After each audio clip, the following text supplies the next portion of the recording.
बिस्मिल्लाहिर्रहमानिर्रहीम। अस्सलामुअलैकुम। मैं आप सबको अपने YouTube channel tasty food recipes में खुशामदीद कहती हूँ।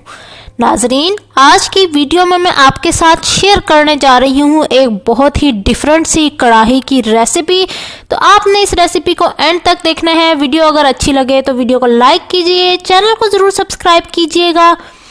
तो आज मैं आपको बनाना सिखा रही हूँ कलेजी कढ़ाई की एक बहुत ही असम सी रेसिपी। तो आपने जो है एक भी स्टेप को मिस नहीं करना, क्योंकि जब आप स्टेप मिस कर देते हैं तो उससे फिर अक्सर ये होता है कि आपकी जो रेसिपी है वो ख़राब हो जाती है। चलिए जी, रेसिपी की तरफ चलते हैं। सबसे पहले मैंने देखिए एक कढ़ाई ले ली है, खुला बर्तन ले लिया है एक। इसके अंदर मैं जो सबसे पहले ऐड करने जा रही हूँ वो है cooking oil 1 cup. Cooking oil डालने के बाद हम इसके अंदर ऐड कर देंगे टमाटो प्यूरी, क्योंकि आपको पता है कि कढ़ाई के अंदर कभी भी प्याज नहीं ऐड किए जाते। अमूमन जो है कढ़ाई जो है वो प्याज़ों के बगैर बनाई जाती है।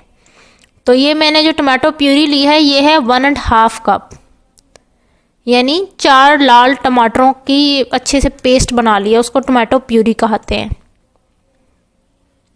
अब हमने जो है अच्छे से इसकी जब तक मिक्सिंग नहीं हो जाती तब तक इसको हाई आंच पर कुक करना है। जब ये थोड़ा सा कुक हो जाए तो तब हमने नेक्स्ट स्टेप परफॉर्म करना है। इसके बाद हमने इसके अंदर ऐड कर देना है, देखिए अच्छे से चीज़ें मिक्स हो चुकी हैं, 1 टेबलस्पून लहसुन अदरक का पेस्ट, जिससे एक बहुत मज़ेदार सी खुशबू आती है। अक्सर लोग शिकायत करते हैं कि हमारी कलेजी में से स्मेल आ रही है, उसका टेस्ट नहीं आ रहा, खाया नहीं जाता स्मेल की वजह से। लेकिन इस दफ़ा कढ़ाई में बिल्कुल आप देखिएगा स्मेल नहीं होगी। लहसुन अदरक के पेस्ट के साथ हमने इसको अच्छे से भूनना है। 2 से 3 मिनट हम भूनेंगे मीडियम टू लो फ्लेम पर। अब हमने मीडियम टू लो कर दिया फ्लेम। जब हम भून लेंगे, भूनने के बाद जो हमने नेक्स्ट स्टेप परफॉर्म करना है, आप पहले ही देख लीजिए कितनी अच्छी सी लुक आ गई है, रेडिश सी, और बहुत अच्छे तरीके से तमाम चीज़ें मिक्स हो चुकी हैं। अच्छे से भुनाई कर ली है हमने। अब हम इसके अंदर ऐड कर रहे हैं कलेजी। तो मैंने आधा किलो कलेजी का यूज़ किया है। मैं चिकन कलेजी यूज़ कर रही हूँ, आप बीफ कलेजी भी यूज़ कर सकते हैं, मटन कलेजी भी यूज़ कर सकते हैं, आपकी अपनी चॉइस पर है।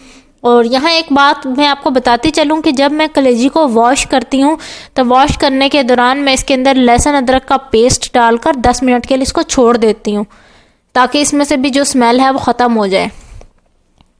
डबल मतलब मसाले में अलग लहसुन अदरक का पेस्ट डालती हूँ और कलेजी को धोते वक्त अलग डालती हूँ। तो अब हमने जी हल्के हल्के हाथ से इसकी मिक्सिंग करनी है, क्योंकि कलेजी थोड़ी सी सॉफ्ट सी होती है, नरम सी होती है, टूट ना जाए इस चीज़ का ख्याल रखते हुए। आपने इसके अंदर पानी बिल्कुल नहीं ऐड करना, क्योंकि ऑलरेडी जो कलेजी है उसके अंदर वो जूसी सी होती है।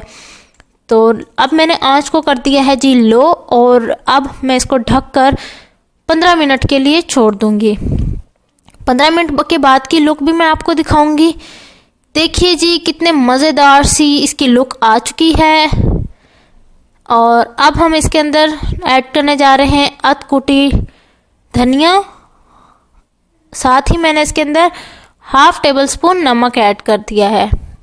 अगर आप तेज़ नमक पसंद करते हैं तो ज़्यादा डाल लें। एंड पर एक मज़ेदार सा और यमी सा फ्लेवर देने के लिए मैं ऐड कर रही हूँ इसके अंदर 1 टेबलस्पून क्रीम की भी मैं अच्छे से मिक्सिंग कर लूँगी। यहाँ पर मैंने 1 टेबलस्पून लाल मिर्च का पाउडर भी इसके अंदर ऐड किया था। वो जो क्लिप था वो मुझसे मिस हो गया है, लेकिन जो क्लिप मौजूद है मैं वो आपके साथ इसीलिए ज़रूर शेयर कर रही हूँ। कलेजी की मिक्सिंग के बाद हमने इसको ढककर 5-6 मिनट के लिए छोड़ देना है लो आंच पर ही, क्योंकि जो क्रीम है वो कलेजी के अंदर जज़्ब हो जाएगी, फिर ज़्यादा अच्छा टेस्ट आता है। देखिए जी 5 से 6 मिनट गुजर चुके हैं और हमारा तेल अलग हो गया है और कलेजी अलग हो गई, यानी जो तेल है वो ऊपर आ गया। इसका मतलब क्या है कि हमारा जो मसाला है वो रेडी हो चुका है। ये थी एक बहुत ही इजी सी कलेजी कढ़ाई की रेसिपी। उम्मीद करती हूँ कि आपको ये रेसिपी पसंद आई होगी। अपने घरों में ज़रूर ट्राई कीजिए। वैसे भी सर्दियाँ हैं, सर्दियों में कलेजी बहुत मज़े की लगती है। और देखिए जी हमारी कलेजी की जो रेसिपी है वो रेडी हो चुकी है। अब हम इसे सर्व करेंगे। इसको मैंने एक प्लेट के अंदर सर्व कर लिया था और मैंने इसके अंदर जूलियट कटी हुई अदरक डाली है, हरी प्याज का यूज़ किया है और इसके अलावा मैंने एक हरी मिर्च काट ली थी। इस तरह से आप अगर इसकी गार्निशिंग करेंगे तो एक बहुत ही डिफरेंट सी और अमेजिंग सी जो ये रेसिपी है वो अच्छी लगती है, प्रेजेंटेबल है।